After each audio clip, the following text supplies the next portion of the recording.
Well, snow is going away. We had some snow the other day here in Asheville, North Carolina.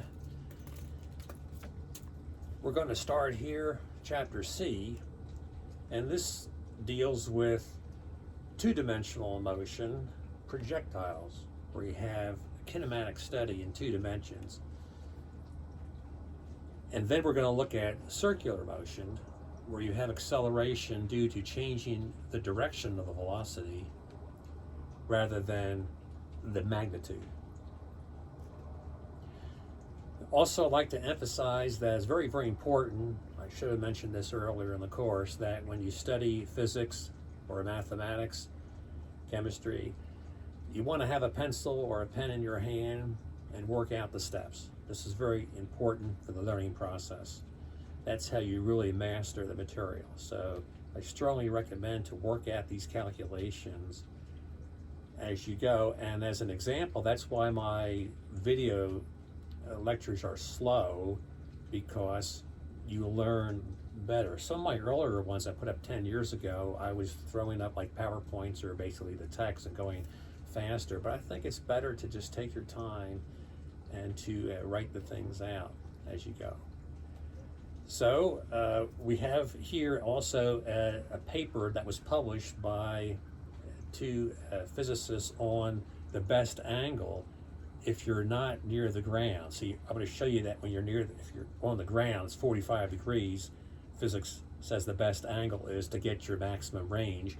And they show that as you have a height above the ground, it then is less than 45 degrees. So we're going to do that.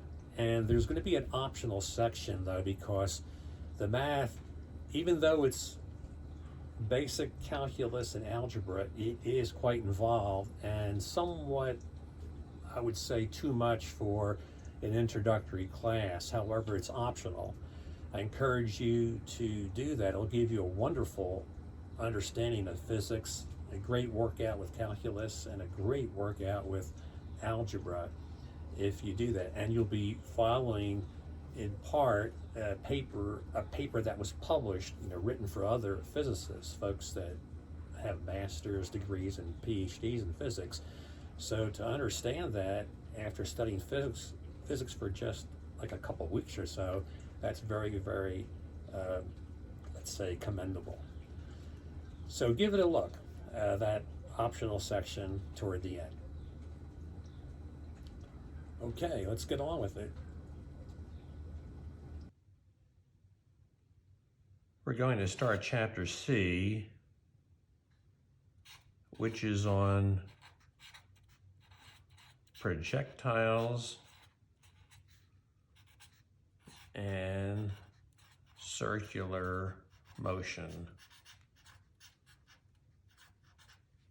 And the first thing we're going to do is give some tips in studying physics.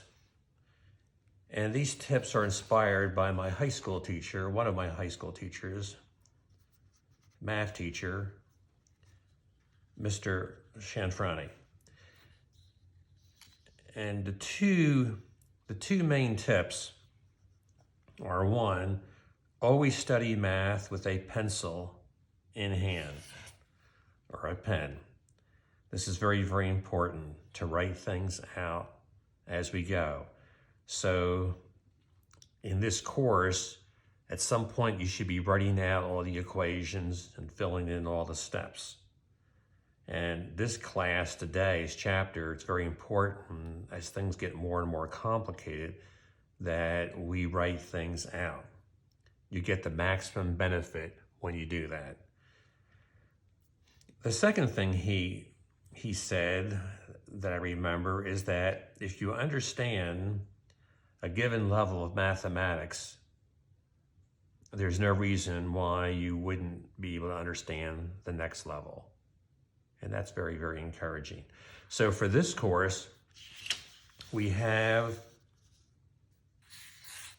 the requirements. For this course, we have the requirements of Calculus 1 should be already taken, and you should be taking Calculus 2 at this time. and then you'll be okay in this class. You'll have the background.